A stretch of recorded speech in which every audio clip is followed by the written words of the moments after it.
और जैसे ही कन्हैया ने महात्मा विदुर को नीचे बैठे देखा तो प्रभु के नेत्रों में आंसू आ गए। एक दिन इस व्यक्ति को इसी सिंहासन पर आसन मिलता था महामंत्री का, इसी मंच पर इसका स्थान होता था। आज उसका इतना अपमान किया गया कि वो बेचारा नीचे बैठा है। तुरंत ठाकुर जी ने दुर्योधन की ओर देखा और दुर्योधन को देखते हुए भगवान बोले, दुर्योधन मैंने तुझे कभी दुर्योधन नहीं समझा भाई, मेरी दृष्टि में तो तू आज भी सुयोधन है। क्यों? क्योंकि दुर्जनम प्रथमम वंदे सज्जनम तदनम तनम। शास्त्र कहता है सज्जन को भले ही बाद में प्रणाम करो, पर अपनो काम यदि बनाना हो तो दुर्जन को पहले प्रणाम करो। दुर्जन को प्रणाम पहले करो, सज्जन को तो प्रणाम करो या मत करो, वो तो बेचारा राजी रहता है। ये राजी नहीं होते तो दुर्जन राजी नहीं होते, और तुम्हारे प्रणाम करने पर भी राजी हो जाए तो भगवान की कृपा ही समझो अपने ऊपर के, बड़ी कृपा है जो राजी है। नहीं तो दुष्ट कहाँ माने महाराज, कुछ भी कर लो आप, वो अपनी प्रवृत्ति नहीं छोड़ सकते साहब। तो दुर्योधन ने कहा ये तो आपकी महानता है कि नहीं, आप तो किसी को भी सम्मान दे देते हो। भगवान ने कहा बात महानता की नहीं है भाई, मेरी दृष्टि में तो तू आज भी सुयोधन है, और मैं तो बस ये निवेदन करने आया था कि पांडव तेरे चाचा के पुत्र हैं भाई, इसलिए वो आधे राज्य के पूर्ण अधिकारी हैं। लेकिन पांडवों को आधा राज्य देने के लिए मैं तुमसे आग्रह नहीं कर रहा हूं, बस मैं ये चाहता हूं कि तू 5 गांव पांडवों को दे दे, तो पांडव राजी हो जाएंगे भाई। 5 गांव भी पांडवों को तू देगा तो उन्हें राजी करने का मैं प्रयास करूंगा। सज्जनों, द्वारका नाथ के मुख से पांडवों का नाम सुना तो दुर्योधन क्रोध के मारे आग बबूला हो गया। आखिर हो तो ग्वाला ही ना कृष्ण तुम, आखिर हो तो गौ चराने वाले ही ना, अभी तुम्हें राजनीति का बोध कितना। शांति दूत बनकर के मेरे दरवाजे आए हो, इसलिए मैंने तुम्हारा स्वागत किया है, पर इस मंच पर खड़े होकर के पांडवों के पक्ष का कोई भी विषय छेड़ोगे कन्हैया तो मेरा भी निर्णय अकाट्य है। सूचग्रे नैव दास्यामि बिना युद्धेन केशवः। एक सुई की नोक के बराबर भी जमीन मैं बिना युद्ध के नहीं दे सकता।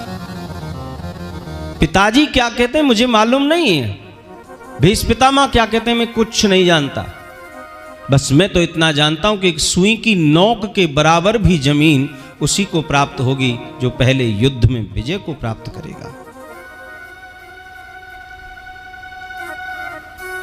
कन्हैया ने दुर्योधन को व्यंग भरी नजरों से देखते हुए कहा, दुर्योधन तूने युद्ध कभी देखा है? युद्ध की विभीषिका देखी है?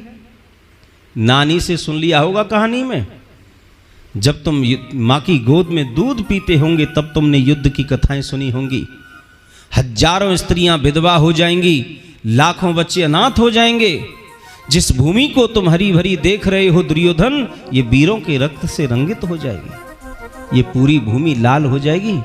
और तुझे तो इतना भी सहूर नहीं है कि शांति दूत के साथ में कैसा व्यवहार करना चाहिए।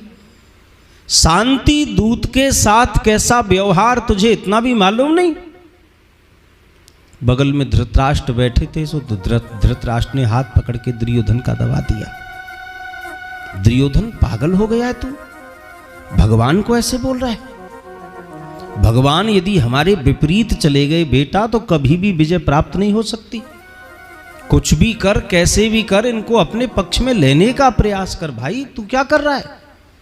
तो सज्जनों, दुर्योधन के चेहरे की आकृति जो बिगड़ी हुई थी ना, तुरंत बदल गई और बनावटी हंसी हंसते हुए बोला, माफ करना गोपाल, बचपन से बड़ा उद्दंड रहा हूं ना, पता नहीं ऊपर से क्या क्या बोल दिया मैंने। पर एक बात कहूं कन्हैया, अंदर से आत्मा बड़ी निर्मल है मेरी, मन बड़ा साफ है कन्हैया। चलो छोड़ो ये राजनीति की बातें, ये बातें तो हम बाद में भी कर लेंगे, चलो पहले अंदर पधारो। कन्हैया ने कहा अंदर? अंदर क्या है भाई? अब तूने बाहर आते आते इतना बढ़िया स्वागत सम्मान कर दिया हमारा, अब अंदर ले जा करके क्या प्रोग्राम बना रहा है भाई तू? है दुर्योधन ने कहा नहीं नहीं, वो क्या है ना कन्हैया, वो मेरी माता जी ना आपके लिए 56 भोग बनाए, भोग के लिए। चलो पहले अंदर पधारो, पहले भोजन कर लें, उसके बाद में ये सब बातें तो होती रहेंगी, जल्दी करो कन्हैया, चलो अंदर। कन्हैया ने कहा, रे भैया दुर्योधन, भोजन तो केवल 2 परिस्थितियों में किया जाता है। एक तो भोजन करने वाले के पेट में भूख हो, और दूसरे भोजन कराने वाले के मन में श्रद्धा हो। तेरे मन में श्रद्धा नहीं है और भैया मेरे पेट में भूख नहीं है, बस बात खत्म। और कन्हैया बोले, आज तो भोजन करने का कोई प्रश्न ही नहीं उठता। क्यों?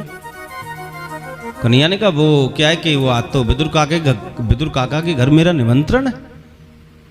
और भीड़ में बीच में वहीं बैठे थे महात्मा विदुर। विदुर जी बोले, बाप रे बाप, हमने कब निमंत्रण दिया? हमारी तो भोजन के बारे में इनसे कभी स्वप्न में भी चर्चा नहीं हुई, और ये भरी सभा में खड़े होकर के कह रहे हैं विदुर काका के घर मेरा निमंत्रण है, और मेरे घर 12 वर्ष होने को आगे चूल्हा तक नहीं जला, इसको खिलाऊंगा क्या? महात्मा विदुर से रहा नहीं गया, खड़े होकर के कहा, कन्हैया क्या कह रहे हैं? कन्हैया ने कहा, चुपचाप बैठ जाओ, अब जो हम कह रहे हैं वही होगा। विदुर जी तो बेचारे सभा छोड़ करके भागे, क्या भरोसा मुरली वाले का कब घर पहुंच जाए, और मेरे घर में कुछ भी नहीं है, इसको खिलाऊंगा क्या? गोप ग्वालों की नगरी में गए। महात्मा विदुर कहीं से दूध ले रहे हैं, कहीं से दही ले रहे हैं, कहीं से माखन मिश्री खोआ के लड्डू सब व्यवस्था करने में लगे महाराज। इधर कन्हैया ने दुर्योधन से कहा, रे दुर्योधन, तेरे घर में कैसे कर सकता हूं भोजन? क्यों? क्योंकि बाबा गोस्वामी श्री तुलसीदास जी लिखते हैं रामायण में, आवत ही हर से नहीं, नयनन नहीं स्नेह।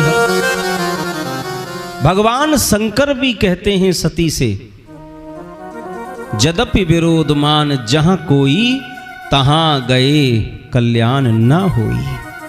कोई हमें देखकर अपने मन में कोई दुर्भाव रखता हो, हमसे कोई विरोध मानता हो, ऐसी जगह कभी मत जाइए, ऐसी जगह जाने से कल्याण नहीं होगा। और गोस्वामी तुलसीदास जी लिखते हैं कि आवत ही हर से नहीं, नैनन नहीं स्नेह। तुलसी वहां न जाइए, चाहे कंचन बरसे मेह।